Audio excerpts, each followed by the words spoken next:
આદિ કૈલાસનો જે ટ્રેક છે એ બહુ જ ખરાબ અને બહુ જ રિસ્કી ટ્રેક છે અને જો ફસાઈ જઈએ તો -13 ડિગ્રી 15 ડિગ્રી ઠંડી હોતી હોય છે. એવા સંજોગોમાં આવી કોઈક વ્યક્તિનો રેસ્ક્યુનો પહેલાં સંદેશો પણ આપણને મળે તો એ કેટલી રાહતરૂપ થતો હોય છે તો જે ગયા હોય એ જ જાણે.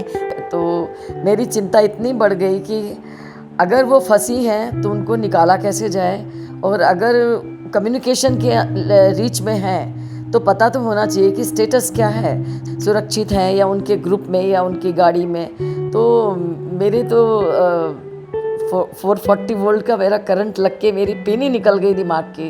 આ શબ્દો છે મુંબઈના ડોક્ટર મંજુ સિંઘના. જૂનાગઢમાં છેલ્લા ઘણા વર્ષોથી પ્રેક્ટિસ કરતા એડવોકેટ હેમાબેન શુક્લા આદિ કૈલાસની ટૂર પર હતા. તેઓએ 27 મેથી 5 જૂન સુધી આદિ કૈલાસની ટૂર કરી હતી. આદિ કૈલાસનો રૂટ એવો છે કે ગમે ત્યારે ભૂસ્ખલનની પરિસ્થિતિ ત્યાં જોવા મળી શકે છે અને આ જ કારણે ત્યાં પણ આવી જ એક પરિસ્થિતિ જોવા મળી. આદિ કૈલાસની ટૂર વખતે જ્યારે હેમાબેન શુક્લા તે સ્થળ પર હાજર હતા ત્યારે તે સમયે અહીં ભૂસ્ખલન થયું અને તેઓ આ ભૂસ્ખલનમાં ફસાતા બચી ગયા. પરંતુ ભૂસ્ખલન થવાના સમાચાર હેમાબેન શુક્લાના મિત્ર અશોકભાઈ ત્રિવેદીને મળ્યા. મુંબઈમાં રહેતા ડોક્ટર મંજુ સિંઘ એ અશોકભાઈ ત્રિવેદીના મિત્ર છે. તરત જ અશોકભાઈ ત્રિવેદીએ ડોક્ટર મંજુ સિંઘનો સંપર્ક કર્યો, કારણ કે ડોક્ટર મંજુ સિંઘ એ આદિ કૈલાસના દરેક રસ્તાથી વાકેફ છે અને ડોક્ટર મંજુ સિંઘને તેમણે કોલ કરીને કહ્યું કે તેમના જૂનાગઢના એડવોકેટ મિત્ર હેમાબેન શુક્લા ત્યાં આદિ કૈલાસની ટૂરમાં ફસાઈ ગયા છે. ડોક્ટર મંજુ સિંઘ હાલમાં મુંબઈમાં રહે છે. તેમને હેમાબેન શુક્લ સાથે કોઈ પણ પ્રકારનો પરિચય નહોતો. ત્યારે ફક્ત એક કોલના માધ્યમથી તેમને ખબર પડી કે મારા મિત્રના મિત્ર આ રીતે ફસાઈ ગયા છે અને ત્યારથી જ ડૉક્ટર મંજુ સિંઘ તેમને મદદ કઈ રીતે કરવી તે વિશે વિચારવાનું શરૂ કરી દીધું. હું ગયા મહિને 27મી મેથી 5મી જૂન સુધી આદિ કૈલાસની ટૂરમાં હતી અને આદિ કૈલાસમાં ત્યાં બહુ મોટો લેન્ડસ્લાઇડ થયો હતો અને એમાં અમે લોકો ફસાઈ ગયેલા હતા. મારા એક વડીલ મિત્ર છે, અહીંયા બાઉદીનમાંથી રિટાયર થયેલા છે, અશોકભાઈ ત્રિવેદી પ્રોફેસર, એને હું કહીને ગઈ હતી કે હું આદિ કૈલાસ જાઉં છું. અશોકભાઈએ આદિ કૈલાસના આ બધા પહેલાંનું વાંચ્યું એટલે એને બીજું તો એ શું કરી શકે, એટલે એને તાત્કાલિક ડૉક્ટર મંજુ સિંઘ યાદ આવ્યા કે જે આ ભૂમિના ધારચુલાના ને એના બધાના બહુ પરિચિત. એટલે એમણે તાત્કાલિક મંજુ સિંઘને ડૉક્ટર મંજુ સિંઘ જે મારા મિત્ર છે એમને બોમ્બે ફોન કર્યો અને કહ્યું કે આવી રીતે હેમા મારી ફ્રેન્ડ છે ત્યાં ફસાયેલી છે અને એને રેસ્ક્યુ કરો. ડૉક્ટર મંજુ સિંઘ માટે એટલું કહેવું પડે કે મને ઓળખતા પણ નહોતા, અમે એકબીજાને મળ્યા નહોતા, જોયા નહોતા, માત્ર ત્રિવેદી સાહેબ દ્વારા ફોનથી જ મૈત્રી. એમણે ત્યાં ધારચુલાના ટેક્સી યુનિયનના પ્રમુખ છે અજયસિંહ, એમને ફોન કર્યો. KMVNના મેનેજર છે એમને ફોન કર્યો કે આવી રીતે મારી એક ફ્રેન્ડ છે અને ત્યાં ફસાયેલી છે ને તમે ગમે તેમ કરીને એને રેસ્ક્યુ માટે કરો. આખી રાત એમના ફોન મારી ઉપર ચાલુ રહ્યા. ત્યાંથી માંડીને છેક હું જુનાગઢ પહોંચી ત્યાં સુધી સતત એ મારા સંપર્કમાં રહ્યા કે હું સહી સલામત પહોંચી ગઈ કે નહીં. આ એક એવી મિત્રતા છે કે જે વણદેખી મિત્રતા છે. આજે જ અમે પહેલી વખત મળ્યા છીએ બપોરે, તે પહેલાં અમે એકબીજાને ઓળખતા નહોતા. સરહદ પાર પ્રેમના કિસ્સા અનેક તમે જોયા હશે, પરંતુ અહીં રાજ્યોની સરહદ પાર એક મિત્રતાની વાત હતી. હેમાબેન શુક્લા અને ડોક્ટર મંજુ સિંઘ વચ્ચે આંખની પણ ઓળખાણ નહોતી, પરંતુ ફક્ત એક ફોન કોલથી માનવતાના ભાવે હેમાબેન શુક્લાને મદદ કરવાનું નક્કી કરી લીધું.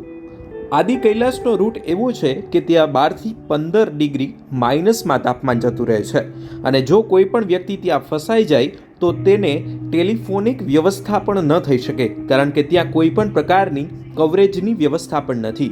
આ બધી ઘટનાથી પરિચિત હતા ડૉક્ટર મંજુ સિંઘ અને તેમને જ્યારે પોતાના મિત્રનો ફોન આવ્યો હતો અને તેમણે કહ્યું હતું કે હેમાબેન શુક્લ આ રીતે ફસાઈ ગયા છે, ત્યારે તેમણે સૌ પ્રથમ તો કઈ રીતે મદદ કરવી અને તેમના સંપર્ક સૂત્ર સુધી કઈ રીતે પહોંચવું તે નક્કી કર્યું અને આખરે તેમણે હેમાબેનનો સંપર્ક કર્યો અને મદદ કરવાનું નક્કી કર્યું. मंजू सिंह, नमस्कार, जय श्री राम. मंजू सिंह जी, आपकी और हेमाबेन की जो मित्रता है वो अनदेखी है, अनकही है और यूनिक है. ये मित्रता कैसे हुई और क्यों यूनिक कहा गया है? हमारे एक बहुत अच्छे मित्र प्रोफेसर अशोक त्रिवेदी जी हैं. उनसे बात हुई तो पता लगा कि यहाँ की प्रबुद्ध एडवोकेट और महिला और उनकी मित्र वो आदि कैलाश की यात्रा पे तीर्थ के लिए निकली हैं, लेकिन वो जो टेरेन है वो कुछ अनप्रिडिक्टेबल है, वहाँ कुछ भी कभी भी हो सकता है, नहीं हुआ तो प्रभु कृपा। तो जब उन्होंने बताया कि हेमा बहन वहाँ पे एक यात्रा के लिए गई हैं आदि कैलाश के लिए और वहाँ पे लैंडस्लाइड वगैरह हुआ है, तो चूँकि मैं वो यात्रा कर चुकी हूँ तो मुझे वहाँ का चप्पा चप्पा पता है, तो मेरी चिंता इतनी बढ़ गई कि अगर वो फंसी हैं तो उनको निकाला कैसे जाए, और अगर कम्युनिकेशन के रीच में हैं तो पता तो होना चाहिए कि स्टेटस क्या है, सुरक्षित है या उनके ग्रुप में या उनकी गाड़ी में। तो मेरे तो 440 वोल्ट का मेरा करंट लग के मेरी पिन ही निकल गई दिमाग की। फिर मैंने अशोक भाई से बात करने के बाद उनसे हेमा बहन का नंबर लिया, तो मैंने कहा कि मैं ट्राई करती हूँ, अगर मिल गया तो बहुत अच्छी बात है। और रात का समय था, लेकिन 24 आवर्स में ऐसी स्थिति में रात दिन नहीं होता, अगर कोई फंसा है तो फिर मेरे बहुत संपर्क सूत्र हैं वहाँ पे, बहुत सारे अच्छे लोग हैं जो अगर फंसे हैं तो वो निकालने में कुछ तो सहायता मदद मिलेगी।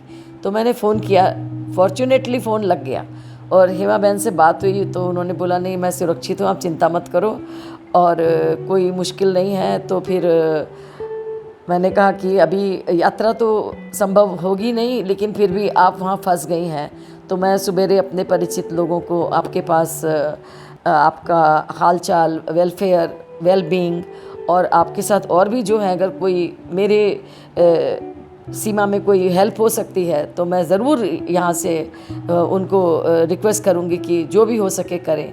तो फिर अजय जो मेरे वहाँ के टैक्सी यूनियन के हैं और उनको मैंने रात को ही फ़ोन किया, मैंने कहा देखो हेमा बहन इस जगह हैं, सुबह तुम सबसे पहले जाके उनको मिलो और उनका पूरा हाल मुझे बताओ, और उनके साथ के कोई लोग हैं तो वो भी फंसे हैं या उनकी क्या स्थिति है और सुरक्षित है कि नहीं, सबसे पहले ये बात है। फिर सुबह अजय हेमा बहन के पास गए, मुलाकात किया, फिर वहाँ से उन्होंने बोला कि नहीं, और हेमा बहन से रात को बात हुई थी कि she is safe and fine. तो फिर जब अजय से मुलाकात होगी तो मुझे बहुत तसल्ली मिली कि चलो आंखों देखा हाल सुनने के बाद ऐसी कोई क्रिटिकल सिचुएशन लाइफ के लिए नहीं है और इनके साथ के भी लोग जो भी हैं हमारे भाई बहन सब सुरक्षित हैं। तो फिर वहाँ से मेरी जब तक वो जूनागढ़ नहीं पहुँच गई तब तक मेरे दिमाग में ये था कि भाई कोई भी ग्रुप अगर तीर्थ यात्रा पे निकलता है तो सुरक्षित घर पहुँचना ही सबसे बड़ी उपलब्धि है।